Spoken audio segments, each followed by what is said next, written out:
దంతయు విడిచిపెట్టని వాడు నా శిష్యుడు కానేరడు. ఉప్పు మంచిదే గాని ఉప్పు నిస్సారమైతే దేని వలన దానికి సారం కలుగును? అది భూమికైనను ఎరువుకైనను పనికిరాదు కనుక దానిని బయట పారవేయుడు. వినుటకు చెవుగలవాడు వినును గాక అని వారితో చెప్పాను. ఇంతతో స్వార్థ పాఠ్య భాగం ఇంత పర్యాప్తం.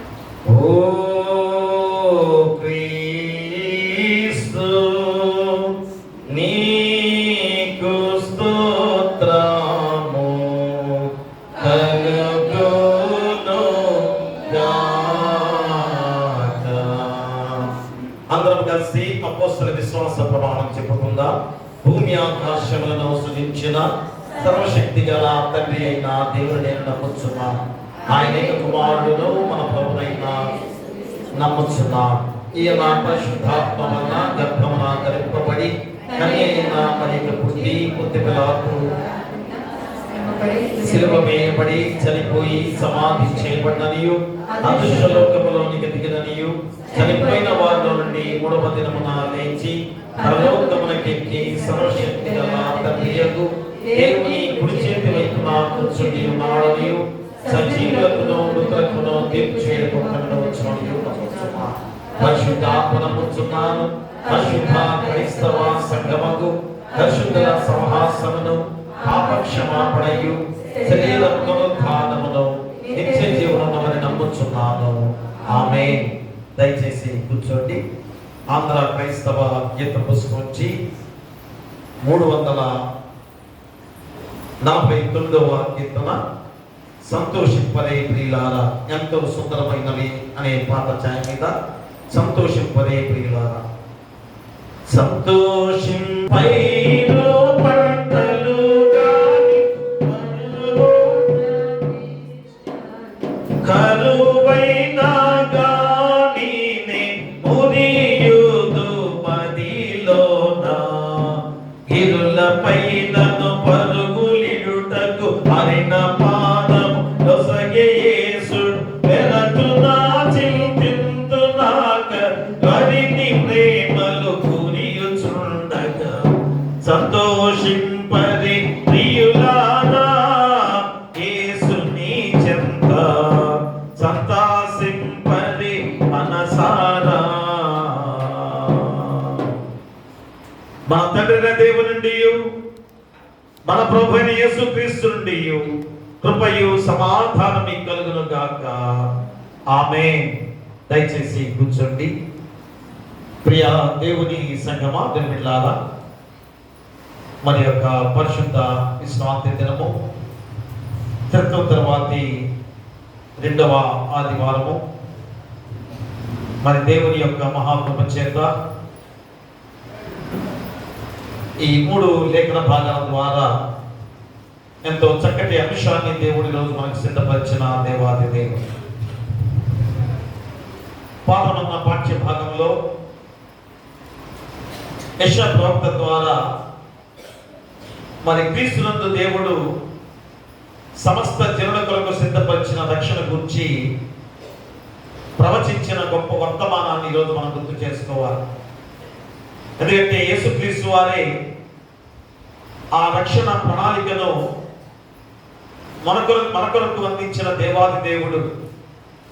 ఆయనే దేవుడై ఉన్నాడు, ఆయనే కుమారుడై ఉన్నాడు, ఆయనే పరిశుద్ధాత్ముడిగా ఉన్నాడని మరలా గుర్తు చేస్తూ కుమారుడైన యేసుక్రీస్తు వారి ద్వారా రక్షణ భాగ్యాన్ని పొందుకునే గొప్ప విధానం ద్వారా మనందరం కూడా సంతోషించే జనులుగా ఉండబోతున్నామని ముందుగానే సెలవించిన గొప్ప మాట. అందుకని దాన్ని పాడుతున్న పాట సంతోషపడే ప్రియులారా. ఎందుకంటే ఆయన ఇచ్చిన రక్షణ భాగ్యాన్ని బట్టి మనందరం కూడా సంతోషించే జనులుగా ఈరోజు ఉన్నాము అని తీర్మానం చేసుకునే గొప్ప పాట. ఏబి మాసిరామణి గారు రాసిన ఆ చక్కటి పాట ప్రతి ఒక్క వచనంలో కూడా మరి ఈరోజు ఈ వాక్యానికి సంబంధించిన ప్రతి మాట కూడా దాంట్లో పొందుపరచబడిన గొప్ప విధానం. కాబట్టి మనం ఒకసారి ఆ పాటలు పాడే పాట ఏది వాక్యానికి ముందుగా వచ్చే ప్రతి పాట కూడా ఈరోజు వాక్యానికి సంబంధించిన పాటే ఉంటుంది. మళ్ళా దాన్ని మీరు పాడుకొని అక్షరాలు క్రోడీకరించుకొని మళ్ళా మీరు చదువుకున్నట్లయితే ఈరోజు వాక్య భావం అంతా కూడా దాంట్లోనే ఇమిటి ఉంటుంది. అందుకని ఆ చక్కటి పాటలో ఏబి మాసినామణి గారు రాసిన ఆ చక్కటి పాటలో ఎంత అర్థంతో కూడిన పాటగా ఉందో ఆలోచన చేసుకొని యెషయా ప్రవక్త ప్రవచించిన గొప్ప సందర్భాన్ని ఈరోజు మనకు గుర్తు చేస్తున్న గొప్ప విధానం. అంటే ఆయన ఇచ్చిన రక్షణ బట్టి మనందరం కూడా సంతోషించే వారిగా ఉన్నాము అని తీర్మానం చేసుకోవాలి. ఉండాలి కాదు, మనం ఉన్నాం. ఖచ్చితంగా ఈరోజు రక్షణ పొందుతున్నాం కనుక ఆ రక్షణ సంతోషంతో మనందరం కూడా ఉన్నామని చెప్తున్నప్పుడు నువ్వు రక్షణ పొందుకున్న వాడిగా ఉండి కూడా ఎలాంటి స్థితిలో ఉన్నామనేది ఈరోజు ఆలోచన చేసుకోవాలి.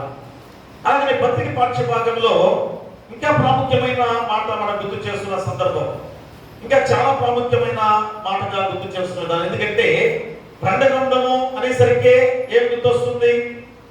ప్రకటన గ్రంథం అంటే ఏం గుర్తొస్తుంది? భవిష్యత్తులో మనం జరగబోయే గొప్ప సంఘటనలు, మా భవిష్యత్తులో ప్రత్యక్షంగా చూపిస్తున్న గొప్ప సంఘటనలు. అందుకనే ఈరోజు లవోదికీయ సంఘాన్ని గురించి చెప్తున్నప్పుడు మన యొక్క సంఘాన్ని గురించి కూడా మనం ఆలోచన చేసుకోవాలి. మన చౌడవరం ప్యారిష్ గురించి కూడా మనం ఆలోచన చేసుకోవాలి. అందుకనే లవోదికీయ సంఘాన్ని గురించి పరమార్థ జ్ఞాని అయిన యోహాను ఎంత చక్కటి దర్శనం కలిగిందో ఈరోజు మనం గుర్తు చేస్తే, ఆ దర్శనం ఎలాగ కలిగిందో కూడా ఆలోచన చేస్తే మా దేవుని యందు భయభక్తులతో ఉన్న ప్రతి వారికి కూడా జరగబోయే ప్రతిదీ కూడా దేవుడు ముందుగానే తెలియజేస్తానడానికి ఈ యోహాను భక్తుల విషయంలోనే మనం గుర్తు చేస్తున్న సందర్భం. అందుకనే ఈ యోహాను దర్శనంలో ఎంత గొప్ప మాటలుగా గుర్తు చేస్తున్నాడనగా, నీ క్రియలను నేను ఎరుగుదును. ఏమన్నాడు ఇక్కడ? మా ఆ యొక్క దర్శనంలో నీ క్రియలను నేను ఎరుగుదును. మనందరి యొక్క క్రియలు దేవుడు ఎరిగే దేవుడిగా ఉన్నామని గుర్తు చేస్తూ, నువ్వు ఎలా ఉన్నావు? మనం నులివెచ్చగా ఉన్నామని గుర్తు చేస్తున్న సందర్భాన్ని తెలియజేసుకోవాలి. వెచ్చగానే ఉండాలి, చల్లగానే ఉండాలి. కానీ ఈరోజు ఎలాంటి స్థితిలో ఉన్నాం? మనందరం కూడా నులివెచ్చని స్థితిలో ఉన్నామని గుర్తు చేస్తున్నాడు. అటు వేడి కాదు, అటు చల్లదనం కాదు. ప్రియ దేవుడారా, కాబట్టి నువ్వు ఖచ్చితంగా నేను ధనవంతుణ్ణి అని గర్వపడుతూ ఉన్నావేమో, నువ్వు ఆసక్తి కలిగి ఖచ్చితంగా మారు మనసు పొందేవాడిగా ఉండాలని యోహాను దర్శనంలో కలిగిన గొప్ప భావాన్ని తెలియజేస్తున్నాడు. అంటే అర్థమేంటి? రక్షణ పొందుకొని సంతోషించే జనులుగా ఉన్న మనందరం కూడా నీ క్రియలు ఎలా ఉన్నాయి, అమ్మ నీ స్థితి ఎలాగుందో ఆలోచన చేసుకోమంటున్నాడు. రేపు దర్శనంలో యోహాను చూపించిన ఆ గొప్ప విధానాన్ని మనకి జరగబోయే సన్నివేశం అంటే రేపు వచ్చే ప్రతిదీ కూడా ఇదిగో ఈ స్థితిలో నువ్వు ఉన్నావు, ఈ స్థితిలో నువ్వు ఉన్నావు కనుక ఏం చేయాలి? ఇప్పుడైనా కానీ మారు మనసు పొందుకొని దేవుని మార్గం వైపు నువ్వు తిరగాలి అని మన యొక్క ప్రకటన గ్రంథం ద్వారా మనం గుర్తు చేసే గొప్ప సందర్భం. ఇక సువార్త పాఠ్య భాగంలో యేసుక్రీస్తు వారు స్వయంగా జనసమూహంతో మాట్లాడుతున్న గొప్ప మాటలు ఏమిటనగా, మీలో తన కలిగినంతయు విడిచిపెట్టని వాడు నా శిష్యుడు కానేరడు. మీకు కలిగినంత కూడా విడిచిపెట్టి నన్ను వెంబడించండి. దానికి అర్థం చాలా అర్థం ఉంది. నేను ప్రతిసారి కూడా ఈ వాక్యం మనకి ఏదో సందర్భంలో వస్తుంది. ప్రతిదీ విడిచిపెట్టి నన్ను వెంబడించమన్నాడంటే అర్థం ఏంటి? ఇదేంటండి? మరి కుటుంబాన్ని ఏర్పాటు చేసిన దేవుడే కదా, మరి కష్టపడి సంపాదించుకుని దాచిపెట్టుకునే ధనము దేవుడే కదా మాకు ఏర్పాటు చేసింది. పొలాలు కానీ ఆస్తులు కానీ ఇవన్నీ విడిచిపెట్టి రమ్మంటున్నాడేంటి అనుకుంటున్నారేమో కదా. ప్రియరా, ఎందుకు అలాంటి మాటలు యేసుక్రీస్తు వారు గుర్తు చేశారు అనగా, ఈ లోక విధానంలో ఆలోచన చేస్తున్నా, నా బిడ్డల కొరకు నా కుటుంబం కొరకు సంపాదనతో నేను తరతరాల ఆస్తిని సంపాదించి పెట్టాలి అనే ఆలోచనతో దేవుణ్ణి మర్చిపోయే వారిగా జీవిస్తున్నా. కాబట్టి మా తినడానికి తిండి ఇచ్చాడు, మరి వస్త్రం ధరించుకోవడానికి వస్త్రాన్ని ఇచ్చాడు, స్థిర నివాసం ఉండడానికి ఒక ఇల్లుని ఇచ్చాడు. ఇక మనకేం కావాలి? అలా కాకుండా మనం ఏం చేస్తున్నాం? ఎంతో ధనవంతులుగా ఉంటే, డబ్బుంటే, ఆస్తి ఉంటే, ఐశ్వర్యం ఉంటే నాకు కొదువు లేదు అనే భావంతో మనం జీవిస్తున్నామని పోయిన ఆదివారం కూడా వచ్చిన లేఖనం భాగమే. చూడండి, పోయిన ఆదివారం కూడా ఈ సందర్భాలే. కాబట్టి ఈ రోజు ఇంకా మనకేం చేస్తున్నాడు? నీ క్రియలను తెలుసుకునే వాడిగా ఉండాల్సిన బాధ్యతను గుర్తు చేస్తూ యేసుక్రీస్తు వారు చెబుతున్నారు, నీకున్నదంతా కూడా విడిచిపెట్టి నన్ను వెంబడించండి. ఇక నన్ను వెంబడిస్తే మీకేం కావాలి? ఇక మీకేది కూడా అవసరం లేదు అని ఎంత గొప్పగా చెబుతూ ఇక్కడ ఉప్పు గురించి నాకు చెబుతున్న గొప్ప మాటలు గుర్తు చేసుకోవాలి. మా ఉప్పును మనం అంత తేలిగ్గా చేసుకుంటాం కదా. ఉప్పు చాలా తక్కువ రేటుకి వస్తుంది. మనకున్న వస్తువుల్లో, తినే ఆహార పదార్థాల్లో ఉప్పు చాలా తక్కువ రేటుకి వస్తుంది కదా. అంటే ఎంత తీసేసిందిగా ఉప్పును మనం అనుకుంటున్నాము కదా. దాన్ని బైబిల్ గ్రంథంలో ఆ ఉప్పు గురించి దేవుడి రోజు గుర్తు చేస్తూ యేసుక్రీస్తు వారు, ఉప్పు మంచిదే, చాలా మంచిది, కానీ ఉప్పు నిస్సారమైతే అది దేనికి పనికి వస్తుంది? దేనికి పనికి రాదు కదా. అదే రోజు అన్నాడు, నీవు దేనికి పనికిరాని వాడిగా ఉంటే పరిస్థితి ఏంటి? ఉప్పు మంచిదే, మరి నువ్వు మంచివాడివే, మనం మంచివారమే. మరి దేవుడు చెప్పే ప్రతి మాట కూడా క్రియల ద్వారా నువ్వు చూపించకపోతే ఉప్పు ఎలాగా నిస్సారమైతే దేనికి పనికి రాదో మన జీవితాల్లో కూడా అలాంటిది. అందుకనే అది భూమికైనను ఎరువుకైనను పనికిరాదు కనుక దాన్ని బయట పారవేయుతారు. దేనికి కూడా పనికిరాదు కదా. నిస్సారమైతే ఉప్పు దేనికి పనికిరాదు, ఎరువు వేయటానికి కూడా పనికిరాదు. అలాంటి స్థితిలో నువ్వు ఉన్నావా? చూడండి ఎంత గొప్ప అర్థంగా కూడిన విధానంలో ఆ ఉప్పు ఎంత మంచిదో ఈరోజు వాక్య భాగంలో మనం చెప్పుకోవచ్చు. ఉప్పు దేనికి ఉపయోగపడుతుందో కూడా మనం గుర్తు చేసుకోవచ్చు. కాబట్టి ఒక మనిషి నిన్ను ఇంత శ్రేష్టంగా నిన్ను దీవింపజేసి దేవుడు ఏర్పాటు చేసుకుంటే మరి నీ క్రియలు ఎలాగున్నాయి, నీ స్థితి ఎలాగుంది? అదే ఈరోజు ఈ 3 లేఖన భాగాల ద్వారా చక్కటి అంశాన్ని నీకు గుర్తు చేస్తున్నాడు. విశ్వాసిగా నీ స్థితి ఏమై ఉన్నది? ఈరోజు అంశం అదే. విశ్వాసిగా నీ స్థితి ఏమై ఉన్నది? మా ప్రశ్నార్థకమైన అంశం వచ్చినట్టే జవాబు చెప్పుకునే వారికి మనం ఉండాలి. అంటే ఈరోజు విశ్వాసులుగా మనందరం ఉన్నాం. కానీ నీ స్థితి నువ్వు ఎరిగి ఉన్నావా? ఏ స్థితిలో నువ్వు ఉన్నావో ఎరిగి ఉన్నావా? ఎలాంటి స్థితిలో నువ్వు జీవిస్తున్నావో తెలుసుకుంటున్నావా? ఒక క్రైస్తవుడిగా, ఒక విశ్వాసిగా నువ్వు ఏ స్థితిలో ఉన్నావో గుర్తిరగాల్సిన బాధ్యత కూడా ఈరోజు తెలియజేస్తున్నా. అందుకనే విశ్వాసిగా నీ స్థితి ఏమై ఉన్నది? చూడండి, మూడవ వాక్యంగా ప్రకటన గ్రంథం 3వ అధ్యాయంలో, ప్రకటన గ్రంథము 3వ అధ్యాయము 17వ వచనాన్ని మనం చదువుకుందాం. నీవు దౌర్భాగ్యుడవును, దిక్కుమాలిన వాడవును, దరిద్రుడవును, గుడ్డివాడవును, దిగంబరుడై ఉన్నావని ఎరుగక నేను ధనవంతుడను, ధనవృద్ధి చేసి ఉన్నాను, నాకేమీ కొదువ లేదని చెప్పుకొనుచున్నావు. ప్రియుడా, విశ్వాసిగా నీ స్థితి ఏమై ఉన్నది? మా భవిష్యత్తులో జరగబోయే స్థితిని మనలా గుర్తు చేస్తున్నాడు. మా యోహాను దర్శనంలో నీకు తెలియజేసే గొప్ప మాట ఈరోజు. ఎందుకంటే మనం ఎలాంటి వారుగా ఉన్నామో చెబుతున్నాడు. అంటే ఆ స్థితిలో నువ్వు ఉన్నావా? అదే పాస్ గారు దౌర్భాగ్యం అనే మాట అంటున్నారా? మా వాక్యంలో చెప్పిన మాట నేనన్న మాట కాదు. అంటే భవిష్యత్తులో మన స్థితి ఎలా ఉంటుందో ముందుగానే తెలియజేస్తున్నాడు. అందుకనే ఎలాంటి స్థితిలో ఉన్నావా? దౌర్భాగ్యుడిగా ఉన్నావా? దిక్కుమాలిన వాడిగా ఉన్నావా? దరిద్రుడిగా జీవిస్తున్నావా? వృత్తివాడిగా, అంటే గుడ్డివాడికి అర్థం ఏంటి? కళ్ళు పోవటం కాదు, ఆత్మీయ దృష్టి లేకపోవటం, మా ఆత్మీయ దృష్టి లేకపోవటం. మా గుడ్డివాడవును దిగంబరుడై ఉన్నామని ఎరుగక. దిగంబరుడికి అర్థం ఏంటి? ఇప్పుడు వస్త్రాలు ధరించుకున్న ఆ వస్త్రాల విషయంలో కాదు. అమ్మ, దేవుడిచ్చిన సర్వాంగ కవచం అనగా దేవుడిచ్చిన ఆ ప్రశస్త వస్త్రాన్ని ఏ విధంగా మనం పాప జీవితం ద్వారా తీసివేసుకున్నామో ఆ వస్త్రాన్ని గురించి నీకు గుర్తు చేస్తున్నాడు. కాబట్టి ఇక్కడ ఇదిగో ఈ స్థితిలో నువ్వు జీవిస్తున్నావేమో, ఇవన్నీ కూడా నీలో ఉండి నేను ధనవంతుడిని, నాకేమి కొదువా?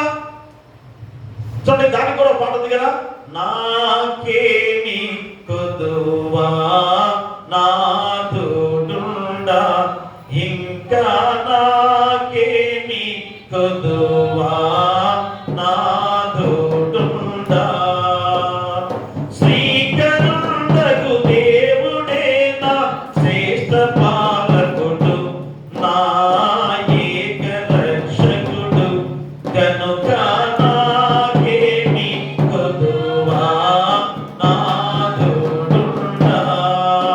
ప్రియా దేవుళ్ళారా, ఇక్కడ ఈ పాటలో ఏం తెలియజేస్తున్నాడు? ముంగుమూరి దేవదాసయ్య గారు ఏం తెలియజేస్తున్నాడు? నీకేమి కొదువా? ఏ విషయంలో కొదువా?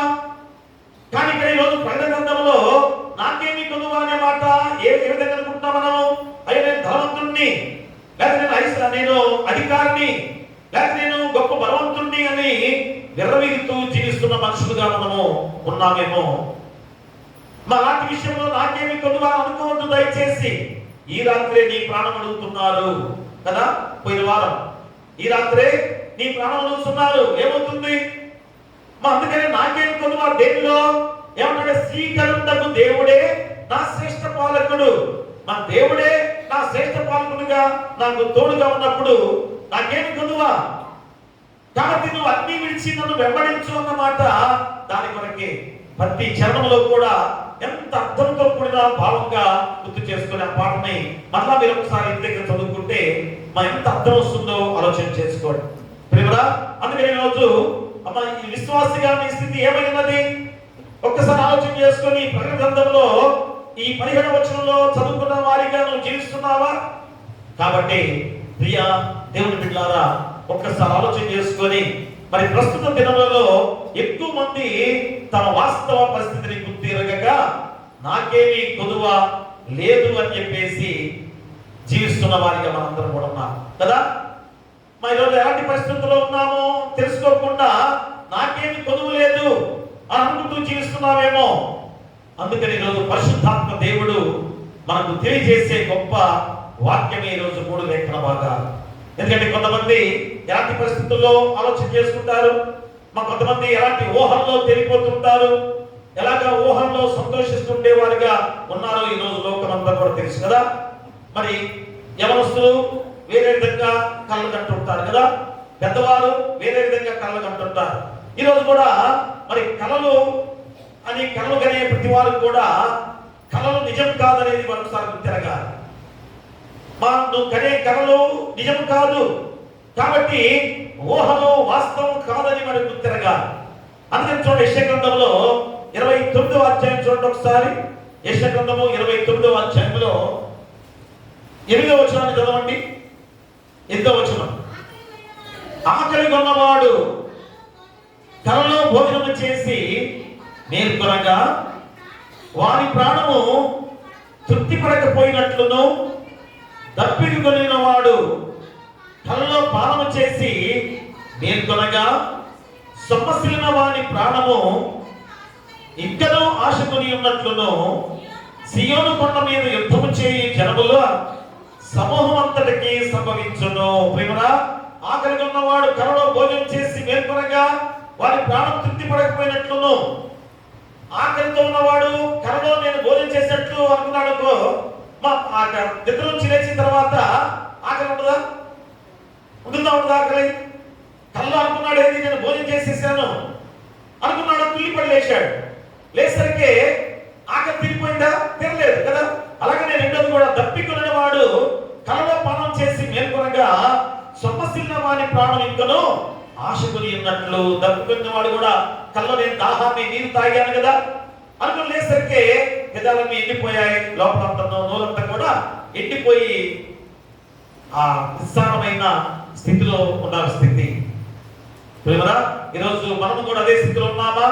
కళల్లో ఊహల్లో తేలిపోతూ జీవిస్తున్నామేమో ఆలోచన చేసుకోవాలి. అందుకనే చాలా మంది తమ వాస్తవ పరిస్థితులను గుర్తించకుండా గుర్తించినట్లు నటిస్తూ జీవిస్తున్న వారిగా ఈ రోజు లోకంలో ఉన్నారు. అది గమనించుకోవాలి. ఎలాగున్నాను? ఖచ్చితంగా నేను ఏదో బాగున్నాను అని పైకి నటించే వారిగా జీవిస్తున్నా. అందుకని సామెత గ్రంథంలో చూడండి ఒకసారి. సామెత గ్రంథం 14వ అధ్యాయంలో, సామెత గ్రంథము 14వ అధ్యాయం 13వ వచనాన్ని చదువుకుందాం. ఒకడు నవ్వుచుండినను హృదయమున దుఃఖం ఉండవచ్చును, సంతోషము తుదకు వ్యసనమగును. చూడండి, ఒకడు నవ్వుచుండినను హృదయంలో దుఃఖం, పైకి నవ్వుతుంటారు కానీ లోపల ఎంతో దుఃఖం ఉంటుంది చాలా మందికి. అలాంటి పరిస్థితుల్లో మనం జీవిస్తున్నామేమో ఆలోచన చేసుకోమని అడుగుతున్నాడు. అందుకనే మనుషుల దగ్గర ఒకవేళ నువ్వు కవర్ చేసుకోవచ్చేమో కదా. మనుషుల దగ్గర లోపల బాధ ఎంతున్నా కానీ పైకి నవ్వుతున్నావేమో. కాబట్టి మనుషుల దగ్గర నువ్వు కవర్ చేసుకోవచ్చు, కానీ మన దేవుని దగ్గర కవర్ చేసుకోగలవా? దేవునికి అన్ని తెలుసు. నీ హృదయ రహస్యాలు ఎరిగిన దేవుడు కనుక ఒక్కసారి నువ్వు ఆలోచన చేసుకోవాలి. కాబట్టి రోజు సమస్తం ఎరిగిన వాడు దేవుడు కనుక నీ స్థితి ఏమైనదో తెలుసుకొని ఆయన చెంతకు రావాల్సిన బాధ్యత గుర్తు చేస్తున్నాడు. మనుషుల దగ్గర కవర్ చేసుకుంటే ఏం ప్రయోజనమా? నవ్వుతూ ఉండి కూడా లోపల ఎంతో బాధ ఉంటుంది కదా. మనం పైకి నవ్వుతున్నాం, ఏ ప్రయోజనం ఉందా? కానీ అలాంటి పరిస్థితి నువ్వు మనుషుల దగ్గరికి వెళ్తే కాదు, నువ్వు దేవుని దగ్గరికి వచ్చినట్లయితే, దేవుని దగ్గరికి వెళ్ళినట్లయితే ఖచ్చితంగా నీలో ఉన్న బాధ దేవుడు ఎరుగుతున్నాడు కనుక, ఎరిగిన దేవుడు కనుక ఖచ్చితంగా నీలో ఉన్న బాధను తీసివేస్తాడు. ప్రియరా, నీ యొక్క స్థితిని మార్చే దేవుడు నీకు తోడుగా ఉన్నాడు. అందుకని ఆయన ద్వారా ధనవృద్ధి చేసుకో, బలం పొందుకోని ఈరోజు నీకు గుర్తు చేస్తున్నాడు. నా రక్షణ పొందుకోమని ఈరోజు నీకు గుర్తు చేస్తున్నాడు. కాబట్టి దేవుని దగ్గరే నువ్వు బలం పొందుకోవాలన్నా, ధనం పొందుకోవాలన్నా, రక్షణ పొందుకోవాలన్నా దేవుని దగ్గర తప్ప ఏ మనుషుల దగ్గర కూడా ఇవి నువ్వు పొందుకోలేవు. కాబట్టి ప్రియ దేవుడా, మరి రక్షణ పొందుకోవడానికి ఇది మిక్కిలి అనుకూల సమయంగా ఉంది కనుక ఈ రోజైనా నీవు ఎలాంటి స్థితిలో ఉన్నావో గుర్తిరిగి ఇప్పుడైనా కానీ దేవుని చెంతకు రమ్మని ఆహ్వానిస్తున్నాడు. మా విశ్వాసగా నీ స్థితి ఏమైనది ఒక్కసారి ఆలోచన చేసుకొని, ఇప్పుడైనా కానీ దేవుడే మనకు అన్ని ఎదిగినవాడు కనుక ఆయన చెంతకు వచ్చినట్లయితే బలాన్ని ఇస్తాడు, ధనాన్ని ఇస్తాడు, రక్షణ ఇచ్చే దేవుడు ఆయనే. కాబట్టి ఇప్పుడైనా ఆలోచన చేసుకొని మన ఈ స్థితి ఎలా ఉందో గుర్తిరిగి ఈ 3 లేఖన భాగాల ద్వారా ఈ 3 అంశాలను పాటిస్తే ఖచ్చితంగా దేవాది దేవుడు నిన్ను నిత్య రాజ్య వారసుడిగా చేస్తాడు. అది ఏమిటి? మొదటి అంశం ఏంటనగా నీ వాస్తవ స్థితి తెలుసుకొని మారు మనస్సు పొందాలి. మొట్టమొదటిగా విశ్వాసిగా నువ్వు ఏం చేయాలి? నీ వాస్తవ పరిస్థితులను ఆలోచన చేసుకోవాలి. అయితే నేను ఇప్పుడు ఎలాగున్నాను? నీకు నువ్వుగా, నాకు నేనుగా, ఎవరికి వారు కలుగుతాను. నాకేంటి కొదువా? నాకేంటి, నాకు ఆ స్థితి బాగానే ఉంది అనుకుంటున్నావేమో కదా. కానీ ఇవన్నీ కూడా దేవునికి ఎరుకనే, ఎరిగిన దేవుడే. కాబట్టి నువ్వు నటించవద్దు, నటించవద్దని చెబుతున్నాడు. అందుకనే ప్రియ దేవుని బిడ్డలారా, ఖచ్చితంగా ఈరోజు నువ్వు ఏం చేయాలి? నీ వాస్తవ పరిస్థితి నీకు తెలుసు. పైకి చెప్పవు కదా, పైకి నువ్వు మనసులో అనుకుంటుంటావు నేను చెడ్డవాడిని, చెడు పనులు చేస్తున్నావు కనుక చెడ్డవాడివే. మంచి పనులు చేసేవాడైతే మంచిగానే ఆలోచన చేసే విధానం.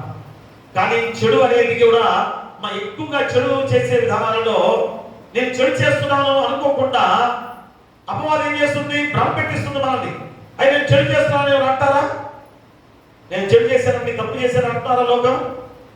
ఎంతమంది అంటారు? 100కి 1% కూడా అనని వారు ఉన్నారని ఈ బైబిల్ గ్రంథం ద్వారా చెబుతున్న విధానం. నేను చేస్తున్నాను, మంచి చేస్తున్నాను అనే విధానంలో ఆ 1% మాత్రమే ఉంది. 99% కూడా ఎవరు తప్పు చేసినా కానీ నేను తప్పు చేస్తున్నానని చెప్పుకునే వారు ఎవరు కూడా లేదని గుర్తు చేస్తున్న సందర్భం ప్రియరా. కాబట్టి భవిష్యత్తులో వ్యవహారం ద్వారా నువ్వు ఎలాంటి పరిస్థితులు ఉన్నావు గుర్తు చేశాడు. కాబట్టి ఎప్పుడైనా కానీ ఈ వాక్యం ద్వారా నువ్వు మారు మనసు పొందుకొని నా దేవుని వైపు వచ్చినట్లయితే నీ స్థితి ఎంత గొప్పగా ఉంటుందో గుర్తు చేస్తున్నాడు. అందుకనే నీ వాస్తవ స్థితి తెలుసుకొని మారు మనసు పొందాలి. చూడండి, ప్రకటన గ్రంథము 3వ అధ్యాయము 16వ వచనాన్ని చదవండి. 16వ వచనం, నీవు వెచ్చగానైనను చల్లగానైనను ఉండక నిలువెచ్చనగా ఉన్నావు గనక నేను నిన్ను నా నోట నుండి ఉమ్మివేయ ఉద్దేశించుచున్నాను. ప్రియుడా, నువ్వు వెచ్చగా అయ్యా ఉండాలి, చల్లగానే ఉండాలి కదా. అయ్యా నువ్వు నిలువెచ్చగా ఉన్నావు గనక నేనేం చేస్తున్నాను? నువ్వు నిలువెచ్చగా ఉన్నావు గనక నా నోట నుంచి ఉమ్మివేయ ఉద్దేశించాను. అంటే దేవుడి దగ్గర నుంచి నిన్ను త్రోసివేసే స్థితి పొందుకోబోతున్నావు. చూడండి ఎంత భయంకరమో. దేవుడి దగ్గర నుంచి ఎప్పుడైతే మనం త్రోసివేయబడతామో అది భయంకరమైన జీవితం. అందుకని దేవుడు గుర్తు చేస్తున్నాడు. ఎవరి గురించి కదా ఈ యొక్క వాస్తవ స్థితి ఎరగని వారిగా ఎవరున్నారు? లవోదికయ సంఘం ఉంది. ఈ ప్రకటన గ్రంథంలో లవోదికయ సంఘము గురించి మనం గుర్తు చేస్తున్నాడు. అదేదో లవోదికయ సంఘం మాట్లాడగల అనుకుంటున్నారా? మన యొక్క పరిస్థితుల గురించే, మన సంఘం పరిస్థితే, మన యొక్క మనుషులుగా మన స్థితి గురించి మనం గుర్తు చేస్తుంది. అందుకని లవోదికయ సంఘం ఎలాగుందో గుర్తు చేస్తూ మన వాస్తవ పరిస్థితి ఏంటో కూడా తెలుసుకోవాల్సిన బాధ్యత మనపై ఉంది. అందుకనే ఈ లవోదికయ సంఘానికి పంపిన వర్తమానంతో సరిచూసుకోవడం అనేది ఖచ్చితంగా ఈరోజు మనందరూ కూడా చేయాలి. ఎందుకంటే చల్లగాలు లేవు, వెచ్చగాలు లేవు. మా చల్లగానే ఉండాలి, వెచ్చగానే ఉండాలి కదా. నులివెచ్చగా ఉన్నావు కనుక నులివెచ్చతనం విడవాలంటే ఈరోజు లవోదికీయ సంఘం ఎక్కడ మూలం ఉంది, ఎక్కడ తప్పు చేస్తున్నారు, ఎక్కడ తప్పు చేస్తున్నారు? వారికి ఉన్న వ్యాపార కేంద్రాలు, మా వ్యాపారాలు బాగా గడిస్తున్నారు కనుక, ధనం గడిస్తున్నారు కనుక నేను ధనవంతుడిని, నాకేం కొదువా అని అనుకుంటున్నారే కానీ విశ్వాసిగా మీ పరిస్థితి ఏంటో తెలుసుకోలేకపోతున్నారు. అదే రోజు ఇక్కడ జరిగిన పరిస్థితి ఏమిటనగా, ఒకప్పుడు పౌలు ఎఫెసులో ఉండగా ఈ మాట గుర్తు చేశారు. చూడండి ఒకసారి అపోస్తలుల కార్యాలు 19వ అధ్యాయం చూడండి ఒకసారి. అపోస్తలుల కార్యాలు 19వ అధ్యాయంలో 10వ వచనాన్ని చదవండి. 10వ వచనం. ఆ 2 ఏళ్ల వరకు ఇలాగూ జరిగిన గనక యూదులేమి గ్రీసు దేశస్థులేమి ఆసియాలో కాపురమున్న వారందరూ ప్రభు వాక్యము వినిది. సుశరణ ఒకప్పుడు వీరందరూ కూడా ప్రభు వాక్యం విన్నారు. కానీ ఇప్పుడు ఏమైంది? వారు వ్యాపార కేంద్రాలు బాగా డబ్బులు గడిస్తున్నారు, పెద్ద పెద్ద వ్యాపారాలతో ధనవంతులుగా మారిపోయారు. అక్కడి నుంచి వారు జీవితాలు గర్వించడానికి కారణంగా మారిపోయారు. అలాంటి పరిస్థితుల్లో అక్కడ ఉన్న వేడి నీటి బుగ్గలు, మా చోట అక్కడ వేడి నీటి బుగ్గలు ఉంటాయి. లవోదికీయ అక్కడ ఆ ప్రాంతం అంతా కూడా వేడి నీటి బుగ్గలు. ఆ వేడి నీటి బుగ్గలు ఎప్పుడైతే ఆ అస్వస్థగా ఉన్నవారు, జబ్బుతో ఉన్నవారు ఆ వేడి నీటి బుగ్గల దగ్గరికి వెళ్తే వెంటనే స్వస్థపడుతుంటారు. ఎంత గొప్ప వరం కదా. ఈరోజు ఎంతో మంది అనారోగ్యాలతో హాస్పిటల్ పాలవుతున్నాం. కానీ ఆనాడు ఆ లవోదికీయ సంఘం చుట్టూ కూడా ఆ వేడి నీటి బుగ్గలు ఉంటాయి. వేడి నీటి బుగ్గలు, ఆ నీటి బుగ్గలకు వెళ్తే ఆ ఎవరైతే అస్వస్థగా ఉన్నారో ఏ రోగమైనా కానీ బాగయ్యే గొప్ప సందర్భం. ఎంత తీవ్రకరం చూసారా? మన దేవాది దేవుడు మన కొరకు ఎలాంటిగా ఏర్పాటు చేశాడో గుర్తెరగా. కాబట్టి వారు ఏమనుకున్నారు? ఇలాంటి గొప్ప స్థితి మాకుంది అని గర్వపడుతున్నారే కానీ ఇది దేవుడు మాకు సహాయం చేశాడనే ఆలోచన వాళ్ళు లేదు. తర్వాత ఇంకా ఏంటి? మధ్యలో వాళ్ళు బట్టల పరిశ్రమలు, వస్త్ర వ్యాపారం ఎక్కువగా ఉంటుంది. మా వస్త్ర వ్యాపారం అంటే తక్కువ, చాలా ధనికులుగా ఉండేవారు. తర్వాత ఇంకోటి ఏంటి? కాటుగా. మా ఆడవారు కాడు పెట్టుకోవడానికి కళ్ళకి ఆ కాడు కూడా ఆ ప్రాంతంలో పండేది. చూడండి ఎంత దీవెనకరంగా ఆ సంఘంలో అక్కడ ప్రాంతంలో ఇవన్నీ కూడా దేవుడు ఏర్పాటు చేసిన గొప్ప విధానం. ఆ యొక్క కాటుక ద్వారా ఏమవుతుంది? కంటి జబ్బులు. మరి రోజు కంటి జబ్బులు ఎంతమందికి ఉంటున్నాయి? చిన్న పిల్లలకు కూడా కంటి జబ్బులు వస్తున్నాయి కదా. మా పెద్దవారు సైతం కూడా కంటి జబ్బులు వస్తున్నాయి. ఇక 40 ఏళ్ళు దాటితే శుక్లాలు రావడం కానీ, మా కంటి ఆపరేషన్ చేసుకోవడం కానీ, ఇక పెద్దవాళ్ళు అయితే కళ్ళు కనపడక భయంకరంగా ఉండే స్థితి. కానీ మా దేవుడు ఏర్పాటు చేసిన గొప్ప విధానం ద్వారా ఆ కాటుక మా కళ్ళ జబ్బులు రాకుండా చేసే గొప్ప విధానం ద్వారా దేవుడు ఎంత గొప్ప ప్రాంతంగా ఏర్పాటు చేస్తున్నాడు కదా. అలాంటి విధానంలో ఉన్నవారు ఆ ప్రాంతంలో ఎంత దీవెనకరంగా ఉన్నవారు ఏం చేయాలి? దేవుని ఆరాధించాలి, దేవుని స్థుతించాలి. కానీ మేము ఏమైపోయింది? గొప్ప వ్యాపార కేంద్రం అయిపోయింది. చుట్టుపక్కల అందరూ కూడా ఇదిగో ఇక్కడికి వచ్చి వ్యాపారంగా అందరూ వచ్చి కొనుక్కొని వెళ్తున్నారు. దాని ద్వారా వారికి గర్వం పెరిగిపోయింది. మా దేవుడు అంటే తెలియలేదు. వారికి దేవుని ఆలయానికి వచ్చే గర్వంలో కూడా లేకుండా భయంకరమైన స్థితిలో జీవిస్తూ ఉన్నారు. అలాంటి విధానంలో చూడండి, సామెత గ్రంథం ఒకసారి మనం చూసినట్లయితే సామెత గ్రంథము 3వ అధ్యాయం చూడండి ఒకసారి. సామెత గ్రంథము 3వ అధ్యాయము 11వ వచనం చదవండి. నా కుమారుడా, యెహోవా శిక్షను తృణీకరింపవద్దు, ఆయన గద్దింపులకు విసుకవద్దు. 11వ వచనం చదవండి.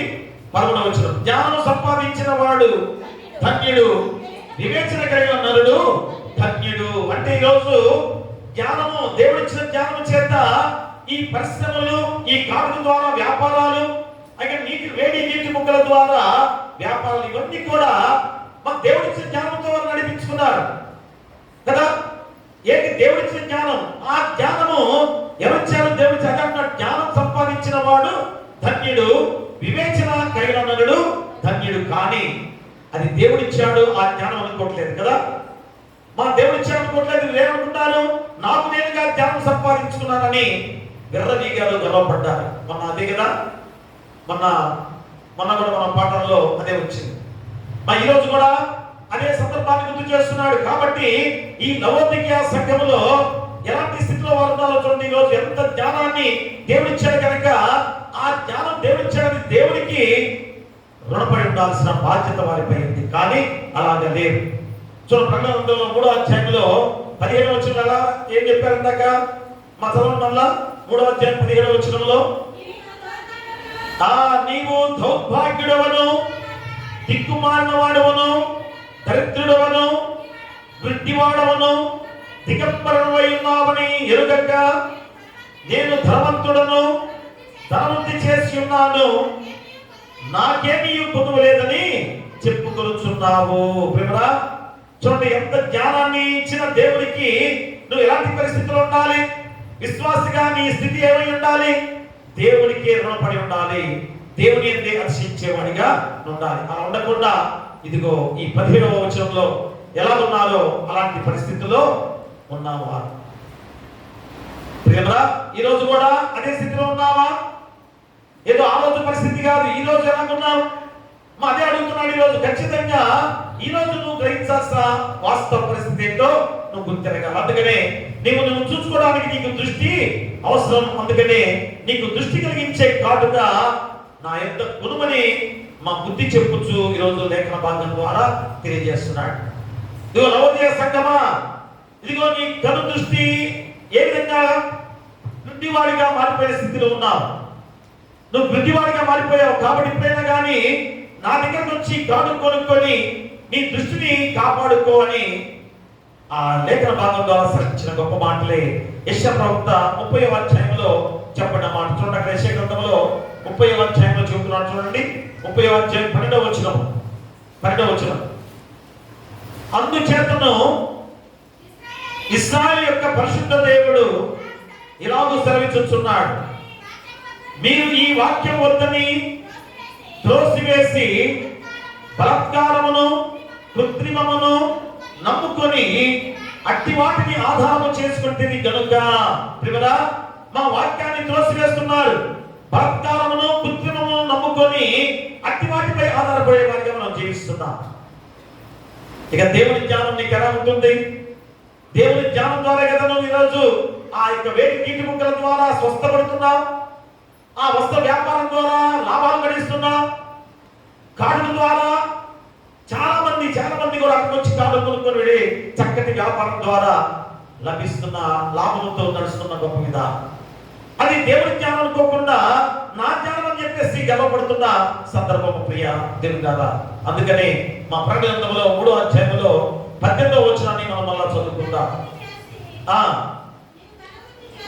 నువ్వు ధనవృద్ధి చేసుకున్నట్లు అగ్నిలో పుటం వేయబడిన బంగారమును నీ దిశగల సిగ్గు కనబడుకున్నట్టు ధరించుకున్నట్టు తెల్లని వస్త్రములను నీకు దృష్టి కలిగినట్లు నీ కన్నులకు కాటుకను నా యొక్క కొనుమని నీకు బుద్ధి చెప్పుచున్నాను. ప్రియరా, ఇదిగో దౌర్భాగ్యుడిగాను ఉన్నావు, దిక్కుమాలినవాడిగాను ఉన్నావు, దరిద్రుడిగాను ఉన్నావు గనక, వృద్ధివాడిగాను ఉన్నావు గనక, దిగంబరుడై ఉన్నావు గనక, ఓ విశ్వాసి, నువ్వు ఇప్పుడు ఎలా ఉండాలి?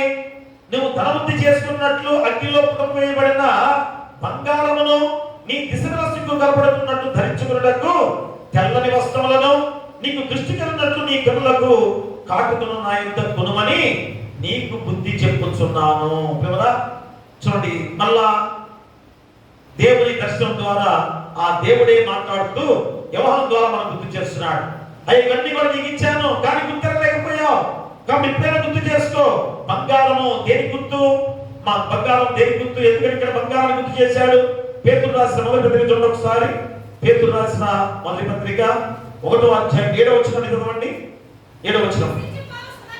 నశించిపోవు సువర్ణము అగ్ని పరీక్ష వలన శుద్ధపరచబడుతున్నది కదా, దానికంటే అమూల్యమైన మీ విశ్వాసము ఈ శోధనల చేత పరీక్షకు నిలిచినదై యేసుక్రీస్తు ప్రత్యక్షమైనప్పుడు మీకు మెప్పును మహిమయు ఘనతయు కలుగుటకు కారణమగును. ప్రియరా, నశించిపో సువర్ణము. అమ్మా, సువర్ణం అనగా అర్థం ఏంటి? బంగారమే. ఆ బంగారము నశించిపోయేదే కదా. మరి ఆ యొక్క ఎక్కడో మట్టిలో ఉండే ఆ సువర్ణము ఎలాగా ఈరోజు బంగారం ఎంత విలువ, ఎంత మేలిమి, ఎలాగనగా ఆ మట్టిలో కలిసిపోయిన దాన్ని తీసుకొచ్చి ఏం చేస్తారు, అగ్నిలో కాలుస్తారు. మా అగ్నిలో కాల్చినప్పుడు ఏమవుతుంది, ఆ మలినమంతా కూడా పోతుంది, మేలి బంగారం అంతా కూడా పక్కకు వస్తుంది. అది ఈ రోజు మనందరం కూడా బంగారం ఎంత వాల్యూ అని చెప్పేసి అనుకుంటాం కదా. అది సృష్టించింది ఎవరు? దేవుడే. అమ్మ, దేవుడిపై ఆధారపడే వారిగా ఉండకుండా నాకు బంగారం ఉంది, లేకపోతే ధనం ఉంది, వెండి ఉంది అని విర్రవిగే వారిగా జీవిస్తున్నారేమో అని ఈరోజు గుర్తు చేస్తున్నారు. అందుకనే అమ్మ ఇక్కడ ఆ బంగారము దేని గుర్తుగా గుర్తు చేస్తున్నాడు, విశ్వాసముతో పోల్చబడింది. బంగారం దేనితో పోల్చబడింది? విశ్వాసముతో పోల్చబడిన గొప్ప విధానం. అందుకని చూడండి, ప్రకటన గ్రంథంలో 21వ అధ్యాయం చూడండి. ప్రకటన గ్రంథము 21వ అధ్యాయము 18వ వచనాన్ని చదవండి. 18వ వచనం. ఆ పట్టణము ప్రాకారము సూర్యకాంతములతో కట్టబడిను, పట్టణము స్వచ్ఛముగు స్ఫటికముతో సమానమైన శుద్ధ సువర్ణముగా ఉన్నది. రేపు పరలోక రాజ్యం అంతా కూడా ఎలా ఉండబోతుంది? బంగారమయంతో నిండిపోయి ఉంటుంది. మా స్ఫటికం ఎంత తెల్లగా ఉంటుందో అంతటి దగదగా వేసే కాంతులతో ఉండబోతుంది. శుద్ధ సువర్ణముగా బంగారు వర్ణంతో ఉన్న ఆ పరలోక రాజ్యాన్ని నీకు గుర్తు చేస్తున్నాడు. కాబట్టి మా ఈ లోకంలో ఈ బంగారాన్ని కొద్దిగా మన దగ్గర ఉన్నప్పుడే గర్వపడుతున్నామే. రేపు పరలోక రాజ్యంలో ఎంత బంగారమయమైన పరలోక రాజ్యంలో ఉండబోతున్నా. మనం ఎంతగా ఆశించాలి, దానిలో ఎంతగా సంతోషించాలి. అందుకని గుర్తు చేస్తున్న బంగారం దేని గుర్తు? విశ్వాసముతో పోల్చబడింది. కాబట్టి ఆ బంగారాన్ని రేపు పరలోక రాజ్యంలో అంతటి బంగారమైన పరలోక రాజ్యాన్ని సృష్టించింది ఎవరు? దేవుడే. కాబట్టి దేవుని యందు నువ్వు ఎలా ఉండాలి? విశ్వాసాన్ని కనబరచాలి. అది గుర్తు చేస్తున్నాడు. రెండోది ఏంటి? తెల్లని వస్త్రములు. మా తెల్లని వస్త్రాలు దేని గుర్తుగా చెబుతున్నాడు? తెల్లని వస్త్రాలు ఆత్మదేవుడు మన లవోదికీయ సంఘములకు బుద్ధి చెబుతూ ఇతర తెల్లని వస్త్రములు ప్రభువు అంగీకరించిన శీలవర్తనం లేదా ప్రవర్తనకు సూచనగా ఉన్నాయి. తెల్లని వస్త్రాలు దేని గుర్తు? నీ ప్రవర్తన గుర్తు. అమ్మా, నీ ప్రవర్తన శీలవర్తన స్వచ్ఛంగా ఉంది. ఇక చెడిపోయిన మనస్తత్వాలతో మనం లేము. ఆయన రక్తంతో కాగబడి తెలుపుగా మార్చాడు మన యొక్క జీవితాన్ని. అందుకని తెల్లని వస్త్రాలు మనకు ఎందుకు గుర్తు చేస్తున్నారు? ఇక్కడ ప్రవర్తన గుర్తుగా అనగా పవిత్రతకు రక్షణకు గుర్తుగా ఉన్నది. తెల్లని వస్త్రాలు దేనికి? పవిత్రతకు రక్షణ గుర్తుగా ఉన్నది. ఇక తర్వాత మూడోది ఏంటి? కన్నులకు కాటుగా. మరి ఈ కాటుగా ఎలాంటి దేని కొరకు ఉన్నదో, నాటి దినాల్లో తూర్పు మధ్య దేశాల్లో కత్తి జబ్బులు అధికంగా ఉండేవి. మా దానికి కాటుక ఔషధంగా ఉండేది. చూసారా, ఆనాడు ఆ ప్రాంతాల్లో కళ్ళజబ్బులు బాగా వచ్చాయి. చూడండి, దేవుడు ఎంత చక్కగా ఆ కాటుకను సృష్టింపజేసాడు. అక్కడ ఆ కాటుకను రాసుకొని కళ్ళు ఎంత చక్కగా శుభ్రంగా ఉండేవో, మంచి ఆరోగ్యకరంగా ఉండేవో, ఆ చూపు చక్కగా ప్రసరించే గొప్ప విధానం. ప్రేమరా, ఈరోజు చెప్పేది ఏమిటనగా, ఈ కన్నులకు కాటు గురించి చెప్పేది ఏంటనగా, నీ ఆత్మీయ దృష్టి. మా ఆత్మీయ దృష్టి ఎలాగుంది? మా ఆత్మీయ దృష్టిలో చూస్తే నువ్వు ఏ విధమైన నీ వాస్తవ స్థితి ఏంటో తెలుసుకోగలవు. ఆత్మీయ దృష్టితో నువ్వు ఏం చేస్తున్నావో నువ్వు గ్రహించగలవు. నువ్వు ఏ పని చేస్తున్నావో నువ్వు తెలుసుకోగలవు. కానీ వృద్ధివాడు అని గుర్తు చేస్తున్నాడు. అదేంటి? చక్కని కాటుగా ఆ ప్రాంతంలో ఉంది కదా. మరి వృద్ధివాడుగా ఎలా అయిపోయావు? ఈ కన్నుల గురించి కాదు ప్రేమరా. ఈ కన్నులు బాగానే ఉన్నాయి, ఈ కాటుక ద్వారా కళ్ళు ఆరోగ్యమే ఉన్నాయి. కానీ నీ ఆత్మీయ దృష్టి వృద్ధిదైపోయింది. కాబట్టి నీ స్థితి ఏంటో తెలుసుకోలేకపోతున్నావు. మనకి అన్ని కూడా దేవుడు ఏర్పాటు చేశాడు. చూసారా, కళ్ళకి ఆరోగ్యకరంగా ఉండడానికి చక్కటి కాటును ఏర్పాటు చేశాడు కదా. ఇప్పుడంటే ఏదో కత్తిలు వచ్చాయి కదా, అసలు వచ్చేది కాటుకైతే చక్కటి ఆరోగ్యం. ఇప్పుడైతే అంత కత్తిలు కలిపి ఏదో చిన్న చిన్న ముడ్లు పెడతారు కదా కదా, దాన్ని రాసుకుంటారు. అయినా కానీ కంట్లో శుక్లాలు వస్తాయి, అన్నీ వస్తాయి. కానీ ఒరిజినల్ కాటుక అది చాలా ఆరోగ్యం, మా కంటికి ఎంతో మంచి ఆరోగ్యం.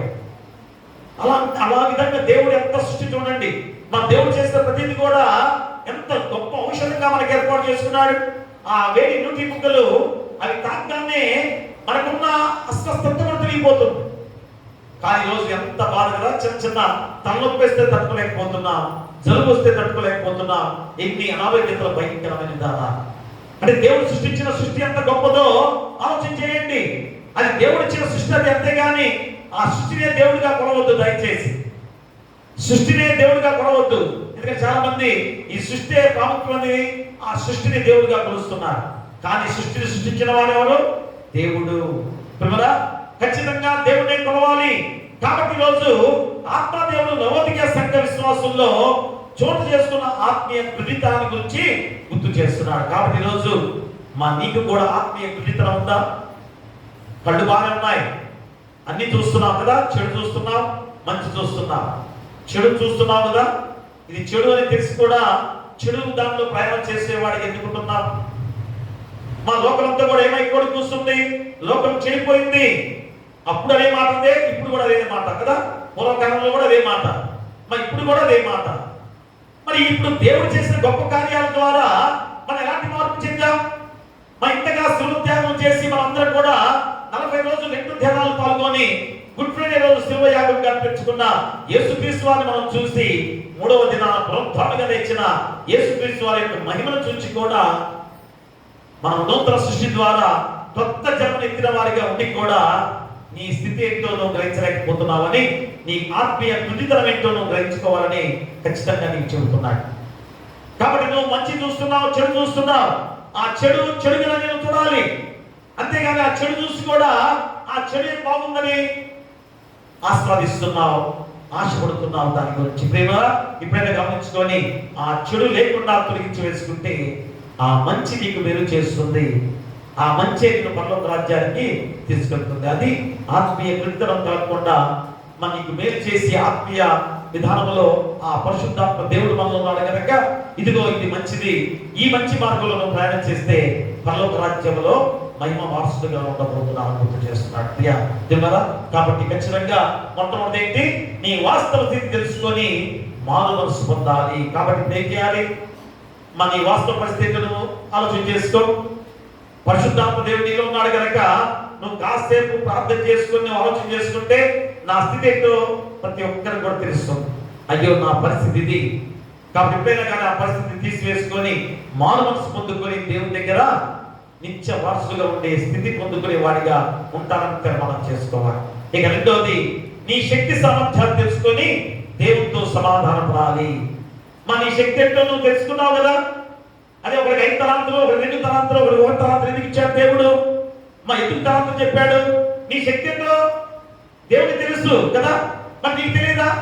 ఒక పెద్ద బండ ఉంది ఇక్కడ, మా బండ నువ్వు ఎత్తగలవో లేదో నీకు తెలియదా?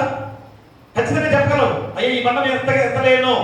కొంతమంది మూర్ఖులు ఉంటారు, నేను ఎత్తుతాను చెప్పేసి ఎత్తడానికి ప్రయత్నం చేసి ఏం చేస్తారు? ప్రమాదాలు తెచ్చుకుంటారు కదా.